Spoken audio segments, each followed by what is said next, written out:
और अब खबरें तफसील के साथ। जम्मू के तालुका चक इलाके में आज एंटी करप्शन ब्यूरो ने नायब वजीर आला सुरेंद्र चौधरी के भाई deputy superintendent of police Vijay Singh Chaudhary की रिहायशगाह पर आमदनी से जायद असाजात के मुबैना केस के सिलसिले में छापा मारा है। इस कार्रवाई पर नायब वजीर आला सुरेंद्र चौधरी ने सख्त बरहमी का इजहार करते हुए इसे इंतकामी कार्रवाई और इख्तियारात का गलत इस्तेमाल करार दिया। नायब वज़ीर आला ने इल्ज़ाम लगाया कि कुछ अफसरान उनके भाई की तरक्की रोकने की साजिश कर रहे हैं। उन्होंने मजीद कहा कि इस तरह के इक़दामात से पुलिस फोर्सेस का हौसला पस्त हो सकता है।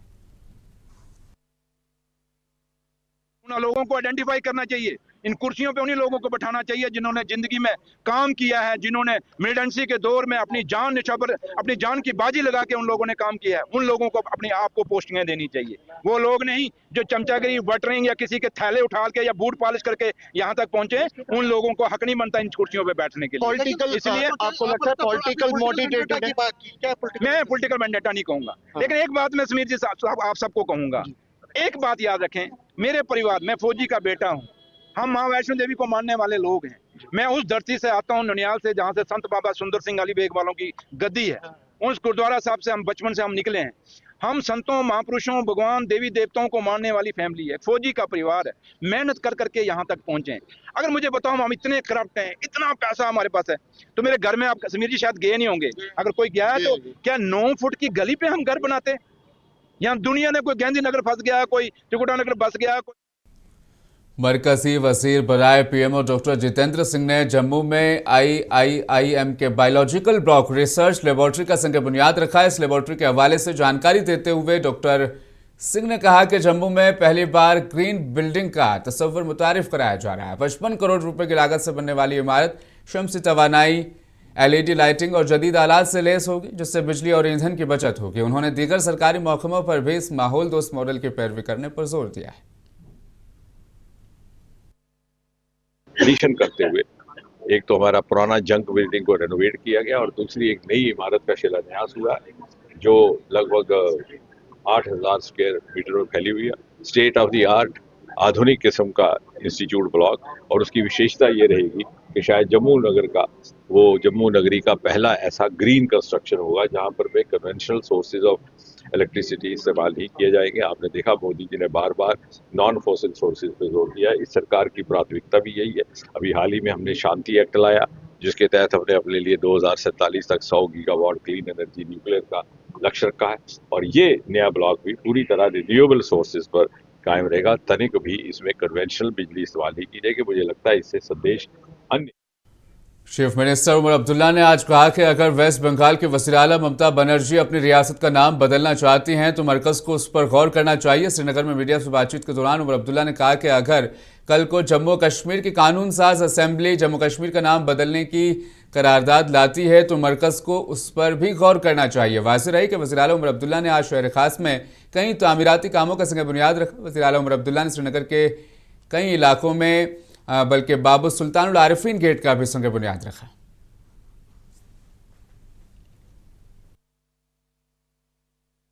अब मैं क्या कह सकता हूँ, अगर ममता बनर्जी ने इसकी मांग की, अगर की है तो मरकज को ये कबूल करना चाहिए। अगर केरला का नाम बदल सकता है और वेस्ट बंगाल ने नाम बदलने की बात की है तो करने दीजिए। अगर असेंबली ने ये बात की है, कल को अगर जम्मू कश्मीर की असेंबली जो है जम्मू कश्मीर का नाम बदलने में कोई प्रस्ताव रखता है तो ठीक है ना, उस पर भी मरकज को गौर करना चाहिए। उसका खैर मकदम करते हैं, इस्तेमाल करते हैं। आज शाम को आएंगे, कल यूनिवर्सिटी में कॉन्वोकेशन होगा और जो बड़ी अच्छी बात है, बच्चे यूनिवर्सिटी के जो हैं वे सभी से इंतजार कर रहे हैं कि उनको उनकी डिग्री, मेडल्स, PhD वगैरह वो वाइस प्रेसिडेंट साहब के हाथों जो है दी जाएंगी। और ये वाइस प्रेसिडेंट साहब का ये पहला दौरा है। वज़ीर तालीम सकीना इत्तू ने वाज़ेह किया है कि जम्मू कश्मीर में फ़िलहाल टेट के नफाज का कोई सरकारी हुक्म जारी नहीं किया गया और इस हवाले से गर्दिश करने वाली तमाम अफवाहें बेबुनियाद हैं। उनका कहना है कि हुकूमत इस पॉलिसी का मुल्की सतह पर जायज़ा लेने के बाद ही कोई फैसला करेगी, क्योंकि अभी इसके नफाज के लिए मुनासिब वक्त नहीं है। फ़िलहाल अभी इमीडिएटली नीड नहीं है।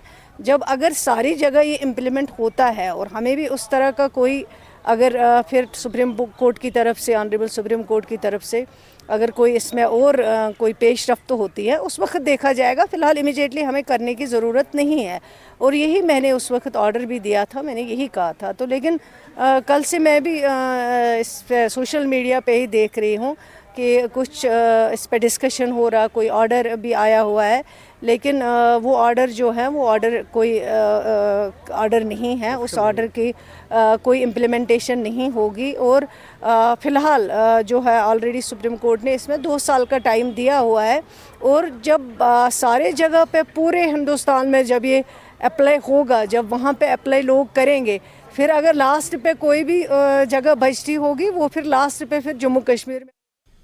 वज़ीर ज़राअत व पंचायती राज जावेद डार ने कहा कि यूटी का इंतखाबी कमीशन तमाम इक़दाम पूरा करके बहुत जल्द PRIS के इंतखाबात का ऐलान कर देगा। अपने कठुआ और सांबा दौरे के दौरान मीडिया से बात करते हुए डार ने कहा कि ज़मीनी सतह पर जमहूरियत को बहाल करना तरक्याती कामों को अंजाम देने के लिए ज़रूरी है।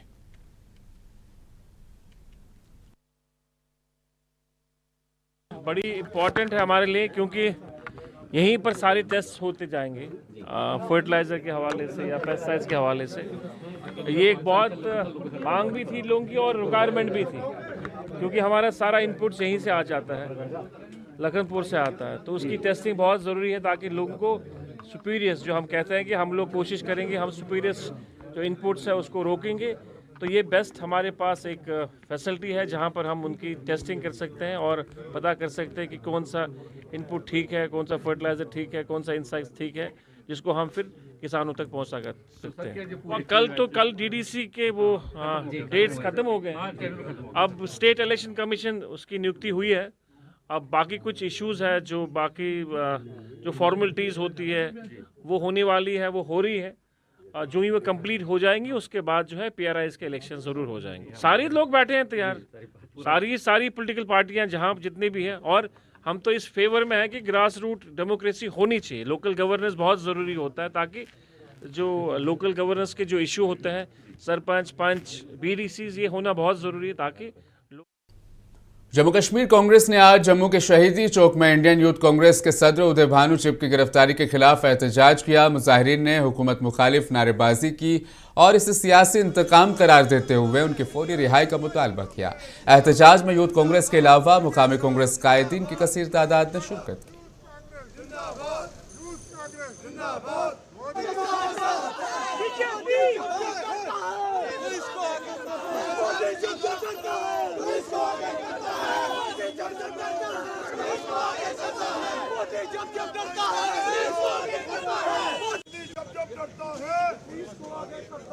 मोदी जब करता है पुलिस को आगे करता है। इंडियन नेशनल कांग्रेस जिंदाबाद, खड़गे साहब जिंदाबाद, राहुल गांधी यूथ कांग्रेस जिंदाबाद, यूथ कांग्रेस जिंदाबाद।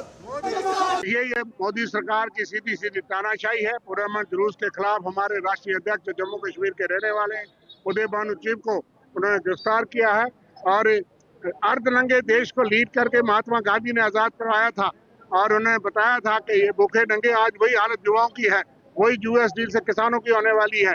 इसलिए अपनी सरकार के खिलाफ पुरअमन प्रदर्शन करना कोई जुर्म नहीं है, डेमोक्रेटिक राइट है। और जिस तरह की तानाशाही दिखाई जा रही है वो सबका आवाज बंद करना चाहते हैं, इसलिए इसके खिलाफ जोरदार प्रदर्शन है। उदय भानु चिब जम्मू कश्मीर का एक नौजवान है, राष्ट्रीय अध्यक्ष है, हम उसकी अनकंडीशनल रिहाई चाहते हैं। और नायब सदर जमहूरिया CP राधाकृष्णन के श्रीनगर के पहले दौरे के पेश नज़र वादी में सिक्योरिटी के सख्त तरीन इंतजाम कर दिए गए हैं। इस अहम दौरे के पेश नज़र आज श्रीनगर के मुख्तलिफ इलाकों, खासतौर पर आबी गुजर और बंद के इलाकों में सिक्योरिटी फोर्सेस की जानिब से तलाशी कार्रवाइयाँ अंजाम दी गई। जिला इंतजामिया और पुलिस की जानिब से कश्मीर यूनिवर्सिटी कैंपस के आसपास के इलाकों में सिक्योरिटी फोर्सेस की भारी नफरी तैनात की गई। नायब सदर आज श्रीनगर पहुंचेंगे और कल कश्मीर यूनिवर्सिटी की 21वीं कॉन्वेक्शन तकरीब में बतौर मेहमान खुसूसी शिरकत करेंगे।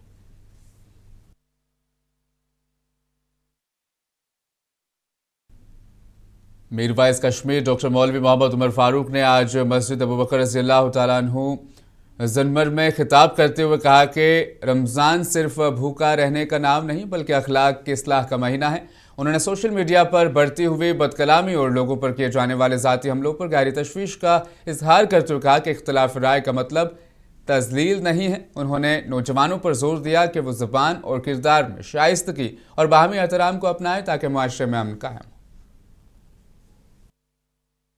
हिचनावान टोट नबी सल्लल्लाहु अलैहि वसल्लम टोट नबी फरमावान कि मुसलमान हाचु सु मन कान युमिनु बिल्लाहि वल यौमिल आखिर युस खुदायस पेट ते बेय आखिरत किस दोहस पेट आसि यकीन थावा फलयकुल खैरन औ लियस्मुत। टोट नबी फरमावान सल्लल्लाहु अलैहि वसल्लम येलि सु कथ छु करा येलि सु करे खैरच कथ क्या करे खैरच कथ।